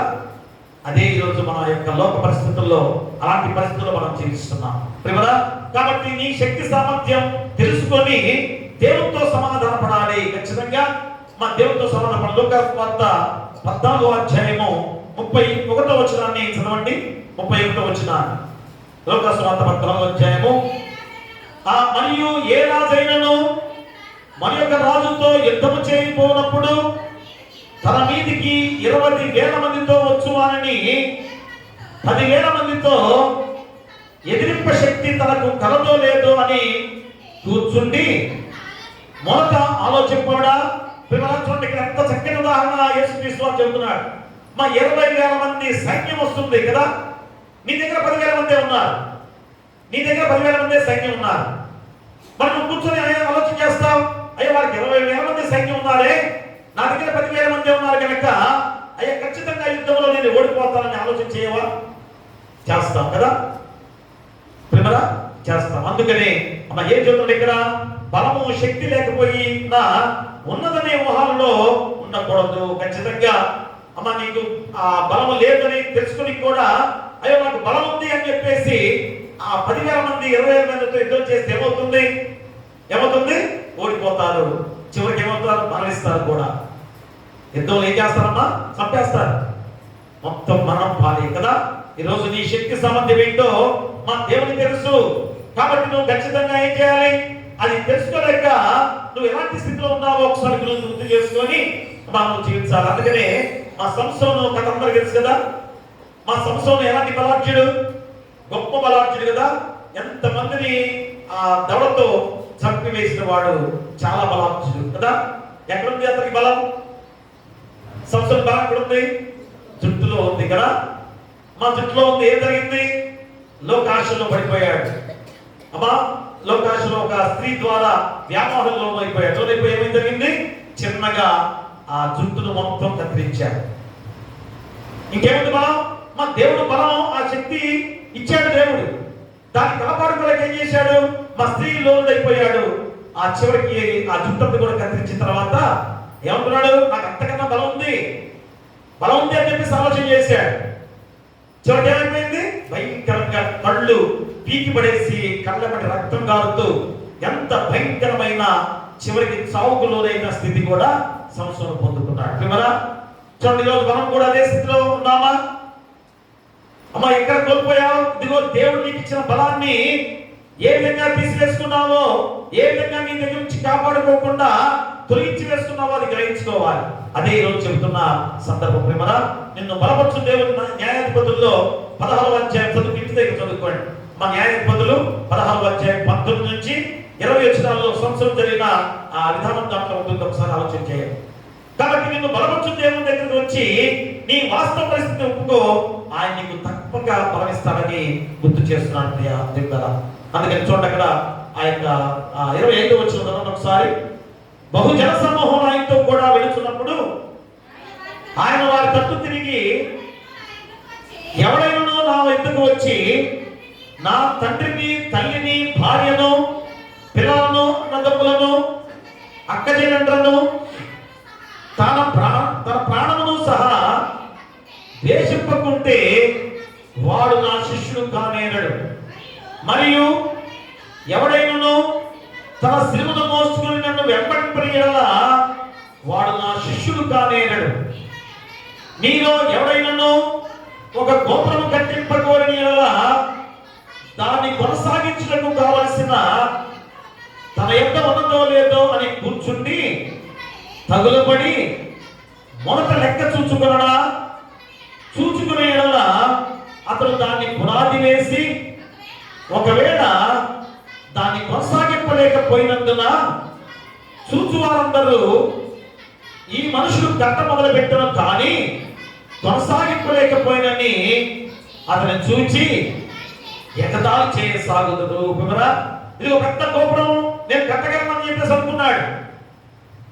తర్వాత ఏమైపోయింది? కట్టలేకపోయాడు. మా జిల్లందరూ చూసి ఎగతాళి చేశారు. అది నువ్వు పెద్ద గోపురం కడదాం ప్లాన్ వేసుకున్నావే, ప్రియరా, నీకు ఆ బలం ఉందని తెలియదా? నేను చెప్పిన మాట కాదు. ఈరోజు చాలా మంది అదే స్థితిలో ఉంటారు. ఎవరినో చూసేసి వారు పెద్ద పెద్ద భవంతులు కట్టుకున్నారు కనుక నేను కూడా అంత భవంతులు కట్టుకోవాలనుకుంటారు చాలా మంది కూడా. అక్కడ ధనవంతులుగా ఉన్నాడు కనుక నేను కూడా ఆ ధనవంతులుగా ఉండాలని ఆలోచన చేస్తారు. ప్రియరా, అది చాలా అవాస్తవ పరిస్థితుల్లో మీరు జీవిస్తున్నారు. అదే దేవుని వాక్యం చెప్పింది. పెద్ద గోపురం కడదామని వెళ్ళాడు, కానీ ఆ గోపురం కట్టలేకపోయాడు. జీవనందరూ చూసి ఎగతాళి చేశారు. ఏమైపోయావు? ఎగతాళి కాలేదా? నీ గుణదానంలో నువ్వు సంతృప్తిగా చేసుకో. ఎవరైనా ఎగతాళి చేస్తారా? నీకుంది కొద్దిగా, ఆ కొద్దిదానంలో సంతృప్తిగా తిను, హ్యాపీగా పండుకో. మరి నిన్నెవరు కూడా ఎగతాళి చేయరు కదా. కానీ నీ కాంతాన్ని ఏదో గొప్పగా నేను చేసుకోవాలని విర్రవీగితే ఎగతాళి పాలవుతావని గమనించుకోవాలి. కాబట్టి మాకు ఖచ్చితంగా ఈరోజు నువ్వు చేయాల్సిన గొప్ప విధానం అది. అందుకనే మరి నీ బలము నీకు తెలియదా? నీకు ఎలాంటి బలం ఉందో నీకు తెలియదా అని గుర్తు చేస్తున్నాడు. ఖచ్చితంగా నీ శక్తి సామర్థ్యాలంటూ నీకు తెలుసు కనుక ఆ శక్తి సామర్థ్యాలంటూ తెలుసుకొని ప్రవర్తించాలి. అందుకనే మరి 32వ వచనం చెబుతున్నాడు చూడండి, అక్కడ శక్తి లేని ఎడల అతను ఇంకనూ దూరంగా ఉన్నప్పుడే రాయబారం పంపి సమాధానం చేసుకొని చూచును కదా. ఇదిగో 10,000 మంది సైనికులు ఉన్నారు కదా, అయ్యా నేను గెలవలేను కాబట్టి ఏం చేయాలి? ఇక రాజు ఎవరినో పంపించి, అయ్యా నీతో యుద్ధం నేను చేయలేను, మనం సమాధానం పడదాం, నీకేది కావాలంటే నేను ఇస్తాను, యుద్ధం ఉందయ్యా అని చెప్పేసి సమాధానం పంచుకునే గొప్ప విధానం. పిల్లరా, ఈరోజు అదే దేవుడు చెబుతున్నాడు కదా. నీ శక్తి సామర్థ్యాలు తెలుసుకొని దేవుడితో సమాధాన పడితే, మనుషులతో సమాధాన పడితేనే ఇంత గొప్పగా నిన్ను వదిలిపెట్టాడు కదా. మరి దేవుడితో సమాధాన పడితే నేను ఎంత గొప్ప దేవునిగా నేను మారుస్తాడు, మరి ఎంత గొప్ప స్థితిలో నేను ఉంచబోతున్నాడు. కాబట్టి ప్రియులారా, ఆ ప్రకారమే మీలో తనకు కలిగిన అంతయు విడిచిపెట్టనేవాడు నా శిష్యుడు కానేరడు. ఉప్పు మంచిదే కానీ ఉప్పు నిస్సారమైతే దేని వల్ల దానికి సారం కలుగును? ఎంత గొప్ప సందేశం! ఉప్పు అనే దాని మీద రోజంతా కూడా వాటిని చెప్పుకోవచ్చు. అంత గొప్ప స్థితి ఈరోజు ఉప్పు ద్వారా దేవుడు గుర్తు చేస్తున్నాడు. ఉప్పును మనం తేలిగ్గా చూసుకుంటాం కదా. ఉప్పు దేనికి ఉపయోగపడుతుంది? శుద్ధి చేస్తుంది, పరిరక్షిస్తుంది, రుచిని కలిగజేస్తుంది. వాస్తవ పరిస్థితి కదా. ఈరోజు లోకంలో ఈ ఉప్పు ద్వారా శుద్ధి చేస్తుంది. ఖచ్చితంగా ఏదైతే పాడైపోయిందో ఆ పాడైపోయిన దాని విషయంలో ఆ ఉప్పుడు, ఉదాహరణకి చేపలే కదా, చేపలు మనం నీసు వాసన వస్తుంది, ఆ నీసు వాసన పోవాలంటే ఏం చేస్తారు? ఉప్పు వేస్తారు. దాన్ని అయితే ఏదైనా వస్తువు చెడిపోకుండా ఏం చేస్తారు? ఉప్పు వేస్తారు కదా. శుద్ధి చేస్తుంది. అది దేని ద్వారా ఎలాగ వస్తుంది? ఉప్పు ఎలా కలుగుతుంది చెప్పండి? సూర్య రశ్మి ద్వారా, నీటి ద్వారా, రెండు కూడా దేవుడు సృష్టించిన గొప్ప విధానం కదా. ఆది కాండంలో చెప్పాడు కదా, సూర్యుని కలిగించేసింది ఎవరు? దేవుడే. నీటిని కలిగించేసింది ఎవరు? దేవుడే. కాబట్టి ఆ రోమన్ సామ్రాజ్యంలో సూర్యుని దేవతగా కొలుస్తారు, నీటిని దేవతగా కొలుస్తారు. చూడండి, వారు వేరే వేరే దేవతలుగా కొలుస్తా కానీ అది సృష్టించింది ఎవరు? దేవుడే. అంటే దేవుని శక్తి ద్వారానే. కాబట్టి ఆ సూర్య రశ్మి ద్వారా ఆ నీటికి తగినప్పుడు ఏ రీతిగా అది ఉప్పుగా స్ఫటికాలుగా మారిపోయే గొప్ప విధానం. ఆ ఉప్పే ఈరోజు శుద్ధి చేస్తుంది, పరిరక్షిస్తుంది, రుచిని కూడా చేస్తుంది కదా. రుచి కూరల్లో ఉప్పు వేయకపోతే ఏం చేస్తాడు? కూర కొట్టారు కదా.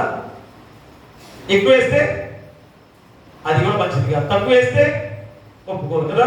సమానంగా ఉప్పు వేసుకోవాల్సిన విధానం కదా. ఈరోజు నీ జీవితంలో కూడా ఉప్పు సరితూకంగా వేసుకునేవాడిగా ఉండాల్సిన బాధ్యత నీపై ఉంది. కానీ ఉప్పు సృష్టించిన దేవుడే. కానీ దాన్ని సరి చూసుకొని ఎక్కువ తక్కువ నువ్వే చూసుకోవాలి. చూసి సరితూకంగా ఆ ఉప్పు వేసుకున్నట్లయితే ఖచ్చితంగా నీ జీవితము ఎంత గొప్ప స్థితిలో ఉండబోతుందో గుర్తు చేస్తున్నాడు. కాబట్టి ప్రియా వివర ఆ ఉప్పుకున్న గొప్ప గుణ లక్షణాలు నీలో ఉండాలని ఖచ్చితంగా చెబుతున్నాడు. ఉప్పు గురించి ఎందుకు చెప్పాడు? నువ్వు శుద్ధీకరించబడ్డావు. నీలో ఉన్న పాప గుణము, నీలో ఉన్న చేదు గుణం, నీలో ఉన్న పాప గుణం అంతా కూడా ఆయన రక్తం చేత కడగబడి శుద్ధీకరింపజేసిన జీవితాలుగా ఉన్నావు. కాబట్టి ఇప్పుడు నీ ద్వారా శుద్ధి అనేది రావాలి.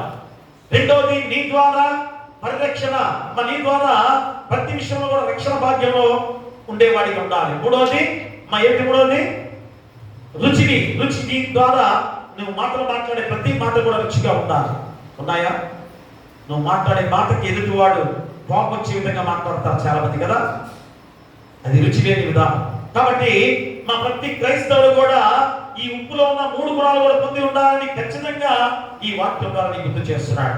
ఇక చివరిగా మూడవది, రక్షించుటకు సముద్రాన్ని ఎరిగి సంతోషించాలి. మూడవది ఏంటి? రక్షించుటకు సముద్రాన్ని ఎరిగి సంతోషించాలి. ఎవరు నేను రక్షించేది? ఎవరు? చూడండి, యెషయా గ్రంథంలో 25వ అధ్యాయం 9వ వచనాన్ని చదవండి. 25వ అధ్యాయం 9వ వచనం. ఆ దినమున జనులాగు అందురు, ఇదిగో మనం రక్షించునని మనం కనిపెట్టుకుని ఉన్న మన దేవుడు, మనం కనిపెట్టుకుని యెహోవా ఈయనే. ఆయన రక్షణ బట్టి సంతోషించి ఉత్సహితము. చూడండి, రక్షించుటకు సముద్రులు ఆయనే కాదా? యేసుక్రీస్తు వారు నేను రక్షించింది ఎవరు? యేసుక్రీస్తు వారే. ఎంత గొప్ప త్యాగం, శిలువ త్యాగంగా నిన్ను రక్షించింది దేవుడే. అదే ఈరోజు యెషయా ప్రవక్త ద్వారా, యేసుక్రీస్తు ద్వారా రక్షణ పొందుకున్నాం. ఆ రక్షణ పొందుకుని నువ్వు ఎలా ఉండాలి? సంతోషించాలి. సంతోషిస్తున్నావా? అదే దానికి పాడుకున్న పాట ఏంటి? సంతోషింపరే ప్రియులారా యేసుని చెంత, సంతాసింపరే మనసారా.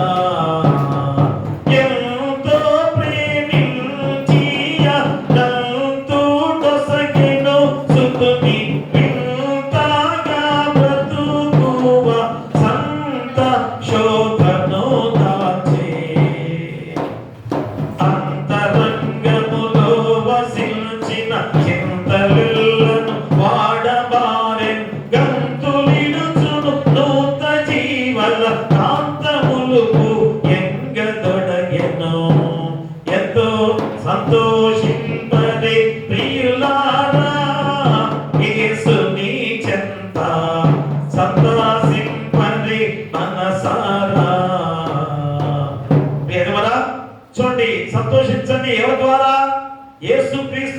సంతోషించే వారు ఉండండి. అంతేగాని నీ ధనము చూసి, బలము చూసి, నీ యొక్క ఐశ్వర్యాన్ని చూసి, నీ జ్ఞానాన్ని చూసి నువ్వు సంతోషించవద్దు. అది దేవుని ద్వారా పొందుకున్నావు కనుక ఆ దేవుడే ఆ రక్షణ భాగ్యాన్ని ఇచ్చిన దేవాది దేవుడు. కదా, అంతకుముందు ఎంత ధనం ఉండేది, ఎంత ఐశ్వర్యం ఉండేది, ఎంత జ్ఞానం ఉండేది. ఇప్పుడు కూడా చాలా మంది చెప్పుకుంటారు కదా, అది ఒక కట్టడం చూస్తే పురాతన కాలంలో కట్టిన కట్టడం. అయ్యా, ఈ కట్టడం ఎలా కట్టారు? ఒక్కొక్క రాయి చాలా ఉంటుంది, పెద్ద రాయి. ఎలా లేపారు, ఎలా దాన్ని ఉలుతో చిత్రీకరించారు? ఆశ్చర్యపోతారు కదా. అంత జ్ఞానం కలిగిన వారు పూర్వకాలంలో ఏమైపోయారు? మా దేవుణ్ణి విడనాడారు కనుక పతనం అయిపోయారు. ఈరోజు దాని కొరకే యేసుక్రీస్తు వారు మా మానవుడిగా దిగి వచ్చి శిలువ యాగం ద్వారా నిన్ను రక్షించి ఇంతగా కాపాడి పరిశుద్ధులుగా మార్చాడు. కాబట్టి ఈరోజు ఆ శుద్ధత, పరిశుద్ధత నీ జీవితానికి ఎంత గొప్పదో తొలగి చేసిన దేవుడు కనుక మాకు ఖచ్చితంగా విశ్వాసిగా నీ స్థితి ఏమైనదో ఇప్పుడన్నా గమనించుకొని, దౌర్భాగ్యుడిగా ఉన్నావా, దరిద్రుడిగా ఉన్నావా, వృద్ధివాడిగా ఉన్నావా, ఒక్కసారి ఆలోచన చేసుకొని దిగులు చేయనా, నేను అలాంటి వాడిని కాదు, మా యేసుక్రీస్తు వారిని నన్ను రక్షించి నన్ను శుద్ధీకరింపజేశాడు కనుక నేనేం చేయాలి? పరిరక్షణగా నేను ఉండాలి. ఇదిగో ఈ లోకాన్ని పాపపూర్వకంగా కాకుండా పరిరక్షించి దేవుని రాజ్యంలోకి అందరూ కూడా నడిపించాలని ప్రతి ఒక్కరు కూడా ఒక సైనికుడిగా నడవాల్సిన బాధ్యత విశ్వాసిగా నీకు ఉంది. ఉందా? నాకేం పని అంటారా? మా ప్రతి ఒక్కరి బాధ్యతది. ఏదో పాస్టర్ గారిగా, సంఘ పెద్దలుగా, లేకపోతే ఎవరెవరిదో అని ఆలోచన చేసే విధానముగా సంఘమే పట్టుకొమ్మ, సంఘమే మా మనసారి గమనించుకొని నేను కూడా సంఘంలో భాగస్తుండే, సంఘ పెద్దలు కూడా సంఘంలో భాగస్తులే. ఇదంతా కూడా నేను పనిచేసే సంఘాన్ని కొరకే, సంఘ పెద్దలు పనిచేసే సంఘం కొరకే. అంటే సంఘమే ప్రాముఖ్యమైనది ప్రియాత్మల. కాబట్టి ప్రతి ఒక్కరు కూడా ఈ పరిశుద్ధమైన జీవితాలతో నీ వాస్తవ స్థితిని ఎదిగి నీ విశ్వాస జీవితాన్ని కాపాడుకొని పరలోక రాజ్యంలో వాసుగా ఉండాలంటే ఏం చేయాలి? ఫస్ట్ చెప్పండి. నీ వాస్తవ స్థితి తెలుసుకొని ఏం చేయాలి? మారు మనసు పొందుకోవాలి. రెండవది, నీ శక్తి సామర్థ్యాలు తెలుసుకొని దేవునితో సమాధాన పడాలి. మూడవది, నీ రక్షించలకు సముద్రంలో ఎరిగి సంతోషించాలి. ఎవరు మనం రక్షించిన సముద్రం? ఎవరు? యేసుక్రీస్తు వారే. రక్షించిన సముద్రం ఎవరు? యేసుక్రీస్తు వారు కనుక ఆయనను సంతోషించే వారిగా ఉండాలి. ప్రతి నిమిషం, ప్రతి నిత్యము కూడా దేవుని దగ్గరే ఉండే వాడిగా నువ్వు జీవించాలి. దేవుని ఆలయానికి రావాలి. ఈరోజు ఎంతమంది రాలేకపోయారు? మన దేవుడితో సంతోషించుందా? ఆదివారం వస్తుందంటే ఎంత సంతోషంగా గడపాల్సిన బాధ్యత మనపై ఉంది. మన దేవుడిలో గడపాలని ఆతృత ఎంతమందికి రావాలి? ఈ 3 రోజులు యవనస్తుల కూడిక ద్వారా ఎంతమంది బిడ్డలు వచ్చారు? యూత్ బిడ్డలు, ఇంతమంది బిడ్డలు మంగళవారం పెట్టి బైబిల్ స్టడీకి ఎందుకు రాలేకపోతే పోయారు? ఇప్పుడు కూడా చాలా మంది యవనస్తులు రాలేకపోతే అప్పుడు దగ్గరలుగా మీ బిడ్డలను పంపిస్తున్నారా? ఒకసారి ఇంట్లో ఆలోచన చేశారా? నాకు యవనస్తులు నా బిడ్డలు ఉన్నారు కదా, నేను ఎందుకు పంపించలేకపోయాను? ఈ 2 రోజులు ఎంత చక్కగా విన్నా, అందరూ కూడా చక్కగా బైబిల్ గేములు అందరూ కూడా చక్కగా గెలిచి అంత సంతోషంగా దేవుని ఆలయంలో గడిపారు. యవనస్తులుగా బిడ్డలు, బాయ్స్ అంత చక్కగా దేవుని ఆలయంలో గడిపారంటే దీవెన. గర్ల్స్ కొంతమంది బాగానే వస్తున్నారు, ఇంకా కొంతమంది రాలేదు కానీ మా వారు కూడా రావాలి. నేను కూర్చున్నప్పుడు ఈ బజార్లో కొంతమంది పిల్లలు అటు ఇటు తిరుగుతుంటారు. నేను క్యాట్ వేసినా కానీ వారు వినపడకుండా పోతున్నారు కొంతమంది. అమ్మ రండి, యవనస్తులుగా ఉండి దేవుని ఆలయానికి చదువుకున్నా చదువుకోకపోయినా నువ్వు యవనస్తురాలి కాబట్టి ఇప్పుడు ఈ దేవాలయానికి రావాలి. అమ్మ ఎంత ఆహ్లాదకరమైన బిడ్డలుగా ఇక్కడ ఉన్నప్పుడు నీకు ఎంత సంతోషం. అయ్యా, దేవుల్లో నా బిడ్డలు ఉన్నారని ఎంత ఆనందపడే విధానం. అలా కాకుండా బయట ఎక్కడెక్కడో తిరిగి ఎక్కడో కూర్చొని పబ్జీ ఆడుకుంటూ మా భయంకరమైన గంజాయి తాగుతూ భయంకరమైన మద్యం సేవిస్తూ చిరిగిపోయి 20 ఏళ్లలో 25 ఏళ్లలో ప్రాణాలు కోల్పుతుంటే నువ్వు దుఃఖపడితే ప్రయోజనం ఉందా? ఒకసారి ఆలోచించండి. నీ గుండె పగిలిపోయిన గుండెగా ఉంటే ఏ ప్రయోజనం? ఇప్పుడే నీ బిడ్డను కాపాడుకునే విధానంలో దేవుని దగ్గరికి నడిపించాల్సిన బాధ్యత నీపై ఉంది. తల్లిదండ్రులుగా మా కాపాడుకోండి నీ బిడ్డలని. మా సంఘము కాపాడుకునే విధానంలో పెద్దలుగా మనందరూ కూడా చేయాల్సిన బాధ్యతనే. చెడిపోతున్న విధానంలో అక్కడ అరే ఎందుకు కూర్చున్నారు? గర్వించండి. నిన్న ఎవరు అదంటే పిల్లల్ని గర్విస్తుంటే పాస్టర్ గారు గర్వకాలంలో నాకే చెబుతున్నారు, పాస్టర్ గారు గర్విస్తుంటే పాస్టర్ గారు గొడవలు వస్తాయండి అంట. నాకేం భయం లేదమ్మా. చిన్నపిల్లల్ని గద్దిస్తే ఏం పర్లా. ఇప్పుడు కూడా అంత పెద్దవాళ్ళని కూడా మీరు గద్దిస్తే వారి పెద్దలు వచ్చి గొడవ పెట్టుకుంటారు, పాస్టర్ గారు అంటారంటే నీ పరిస్థితి ఎలాగుందో ఒకసారి ఆలోచన చేస్తున్నావు పెద్దవాడిగా. అది నువ్వే కదా గద్దించాలి. పాస్టర్ గారి కింద పెద్దవాడిని ఏం చేయాలి? కూర్చొని అరే ఏంట్రా గొడవ ఏంట్రా అని చెప్పేసి గద్దించాలి. అలాంటి కాకుండా పాస్టర్ గారు గద్దిస్తే పాస్టర్ గారి కింద సెటర్, పాస్టర్ గారు గద్దిస్తే ఊరుకోరంటే సంఘం. అది అంత చెప్పేరు మా సంఘానికి, అది మంచిదిగా. పాస్టర్ గారు గద్దించినట్టు ఎవరు? నేను తండ్రిగా నీతో తండ్రిస్తున్నాను, మా దేవుడు పంపించిన దైవజనుడిగా ఉన్నాను, నా సంఘం బాగుండాలని కోరుకుంటాను, అంతేగాని చెడిపోవాలని కోరుకోను. కాబట్టి మా దేవుడు గద్దించే విధానంలో తప్పుకోలేవు. అందుకనే మధ్యవర్తిగా పాస్టర్ గారుగా దైవజనుడిగా మమ్మల్ని పంపించారు. ఆ యొక్క మాటలు వింటే ఎంత గొప్ప స్థితిలో ఉంటారో ఆలోచన చేసుకొని, విశ్వాసిగా నీ స్థితి ఏమైందో గమనించుకొని ఇప్పుడైనా మా మారు మనసు పొందుకొని ఖచ్చితంగా సమాధాన పడుతూ మన ఈ జీవితాన్ని దేవునికి అర్పించుకోవాల్సిన బాధ్యత నీపై ఉంది. అట్టి కృప మీకు ఉండాలని కోరుతూ మీకును మీ కుటుంబాలకును సదాకాలం దేవుడు తోడైనడు గాక. ఆమేన్. సమస్త జ్ఞానం ఇచ్చిన దేవుని సమాధానము యేసుక్రీస్తు వల్ల మీ హృదయములకును మీ తలంపులకును కావాలి ఉండును గాక. ఆమేన్. దేవా యందు శుద్ధ హృదయము కలుగచేయుము,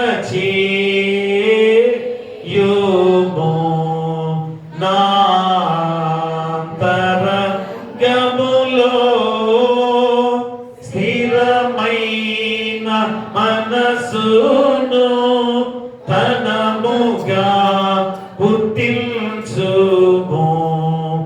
నీ సన్నిధానములో నుండి నన్ను త్రోసి వేయకుము. నీ పరిశుద్ధాత్మను నా యొద్ద నుండి తీసివేయకుము. నీ రక్షణ నందము నాకు మరల పుట్టించుము. సమ్మాతి గల మనసు కాలుగా చేసి నన్ను దృఢపరచుము. దయచేసి కూర్చోండి. కృతజ్ఞత కానుక మొక్కుబడి కానుక తెచ్చివారుంటే ముందుకు వచ్చి దేవుని ఆశీస్సులు పొందుకోవాల్సిందిగా పోయి ప్రార్థిస్తున్నాం. వెనుదీతువా వెనుదీతువా నీకిచ్చు అర్పణలు నీవే మాకిచ్చితివి. మాకున్న సకలాస్తులు మాకున్న సకలాస్తులు మా ప్రభువాయవి నీవే కదా.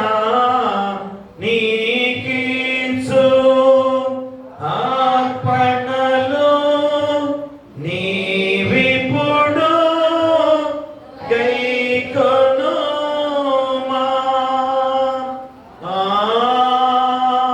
ఆమేన్. ప్రార్థిద్దాము. సకలాశీర్వాదాలకు కారణభూతుడైన మా పరలోకపు తండ్రి, మహాపరిశుద్ధుడా, ప్రేమమయుడా, పరమండలమందు ఆశీనుడిగా ఉన్న గొప్ప దేవా, మీకే వేలాది స్తుతులు స్తోత్రాలు. అయా గడిచిన విశ్రాంతి దినం నుంచి ఈ విశ్రాంతి దినం వరకు కాచి కాపాడి మీ రెక్కల నీళ్ళలో భద్రపరిచినందుకు కూడా మీకే వేలాది స్తుతులు స్తోత్రాలు.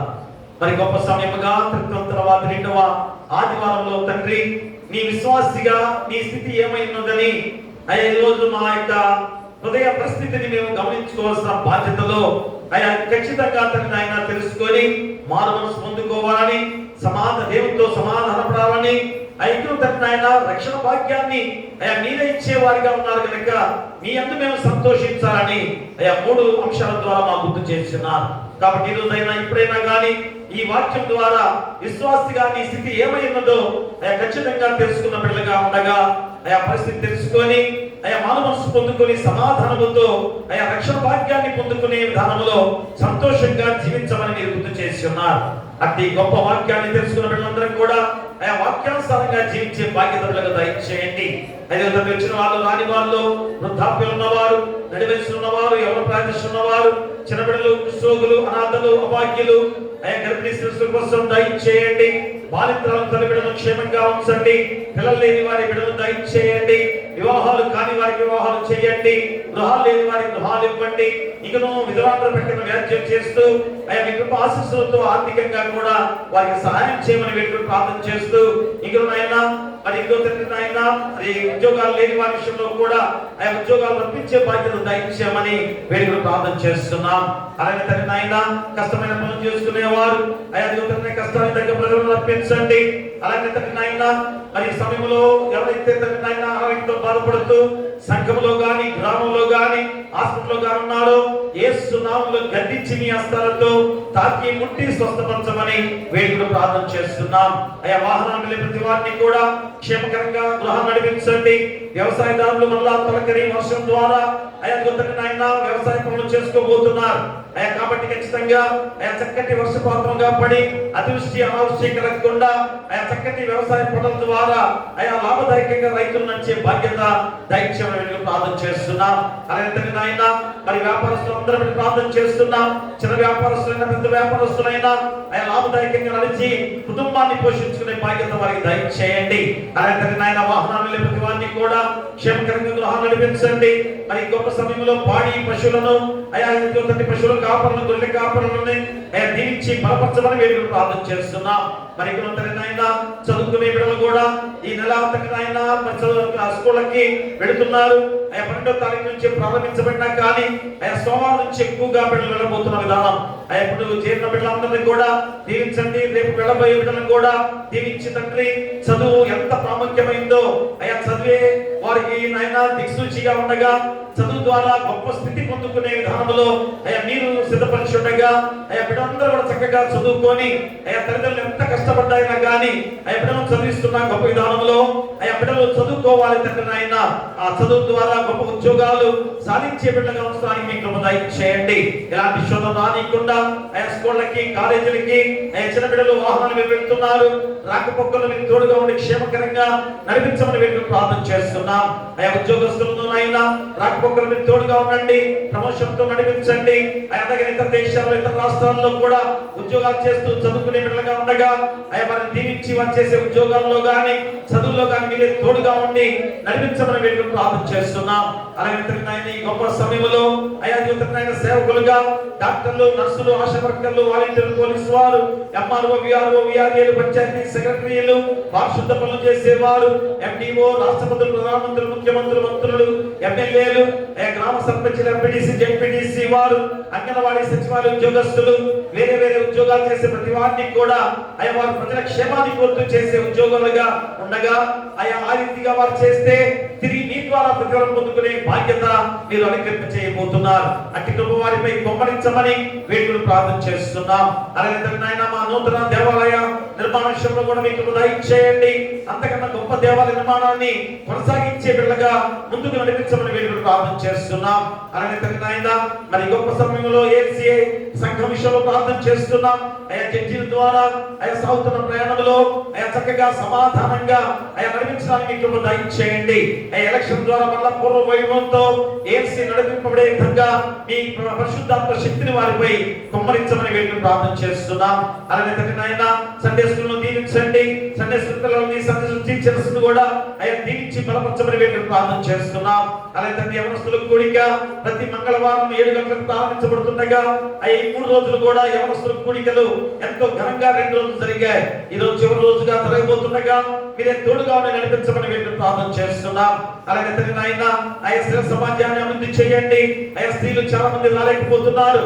అయ్యా వారే గిరి గీసుకొని అయ్యా మేమే ప్రార్థన చేసుకుంటాం, మాకు దేవుని సన్నిధితో మాకు పనేమిటి అని అనుకుంటున్నారు తండ్రి నాయన. ఖచ్చితంగా అయ్యా ఎక్కడ కాదు తండ్రి, ఒక సమాజ మందిరంగా ఏర్పాటు చేసుకున్నాం గనక, ఒక పవిత్ర స్థలాన్ని ఏర్పాటు చేసుకున్నాం గనక, ఒక పరిశుద్ధ సన్నిధిని ఏర్పాటు చేసుకున్నాం గనక అయ్యా దానిలో అందరూ సమకూడాలి, సమాధానంతో ఉండాలి, ప్రార్థనతో ముందుకు సాగాలి. అట్టి కృప అయ్యా స్త్రీలు అందరికి కూడా దయచేయండి. ఎందుకంటే వారికి ఏర్పాటు చేసుకొని అయ్యా దేవుని ఆలయాన్ని బలహీనపరుస్తున్నారు, అయ్యా సంఘాన్ని బలహీనపరుస్తున్నారు. అయ్యా వారిగా బిడ్డలు ఉండకుండా అయ్యా తండ్రి వారే చక్కగా ఆలయంలో పెట్టుకొని అయ్యా వారి వేరొక వారముగా పెట్టుకొని అయ్యా అందరూ కూడా చక్కగా సమకూరితే ఎంత బాగుంటుంది. అయ్యా కృప ద్వారా మీ పరిశుద్ధాత్మ శక్తిని దయచేయమని వెళ్ళి ప్రార్థన చేస్తున్నాం. అయ్యా సమాజాన్ని అభివృద్ధిలో నడిచే బాధ్యత దయచేయమని వీళ్ళు ప్రార్థన చేస్తున్నాం. అలాగే తండ్రి నాయన డెలిగేట్ గారిని, సంఘ పెద్దలను, కుల పెద్దలను, అయ్యా పిసిసి వారిని, సలవాదిని దీవించే సంఘాన్ని ఐకమత్యంలో ముందుకు సాగింపచేసి సమాధానం పెంచి ఐక్యను అభివృద్ధి చేసే బాధ్యత కూడా వారికి దయచేయండి. అలాగే సమర్పించిన ఈ కానుకలు బట్టి, కృతజ్ఞత కానుకలు, మొక్కుబడి కానుకలు, దశంభాగాలు, ప్రథమఫలాలు తెచ్చిన వారిని బట్టి, ఎప్పటి బియ్యాన్ని తీసుకొచ్చిన వారిని బట్టి వారి కుటుంబాలను 30ంతులుగా, 60ంతులుగా, 100ంతలుగా ఫలింపచేయమని వీళ్ళు ప్రార్థన చేస్తున్నాం. అలాగే మించి ఆకులు పనులు చేసేవారు, మించి పనులు చేసేవారిని కూడా దీవించి బలపరచండి. అయా వేరే పనులు చేసేవారిని దీవించండి. అలాగే తండ్రి నాయన అయా తండ్రి నాయన నాగపట్నం వెళ్ళిన బిడ్డలందరూ కూడా అయా ప్రార్థన చేయమని ఫోన్లు చేశారు. అయ్యా వారిని మళ్ళా తిరిగి క్షేమకరంగా నడిపించమని వీళ్ళు ప్రార్థన చేస్తున్నాం. అలాగే మా సంఘంలో ఎలాంటి శోధన రానియకుండా ఐకమత్యంతో సమాధానంతో నడిపించండి. అలాగే వివాహాలు జరిగే బిడ్డల విషయంలో కూడా అయా ఘనంగా వివాహం జరగడానికి మీ కృప దయచేయమని, మా సంఘం చుట్టూ, గ్రామం చుట్టూ కూడా అయా మీ దేవపుత్ర కంచెగా ఉంచమని నీ కుమారుడు మా ప్రభువైన యేసుక్రీస్తు ద్వారా వేడుకొంచున్నాము తండ్రి. ఆమేన్. పరలోకమందున మా తండ్రి, నీ నామం పరిశుద్ధపరచబడును గాక, నీ రాజ్యం వచ్చును గాక, నీ చిత్తం పరలోకమందు నెరవేర్చును భూమి మీద నెరవేరును గాక. మా ఆహారం నేడు మాకు దయచేయము. మా అపరాధము చేసిన వారిని క్షమించిన ప్రకారం మా అపరాధములను క్షమించుము. శోధము తెగాదిష్టను తప్పించుము. రాజ్యమును, శక్తియు, మహిమయు నిరంతరము నీవై ఉన్నవి. ఆమేన్. దయచేసి కూర్చోండి. బాప్తిస్మము నిర్ధారణ కార్యక్రమం దయచేసి బాప్తిస్మం తీసుకున్న బిడ్డలు రావాల్సిందిగా కోరి ప్రార్థిస్తున్నాను.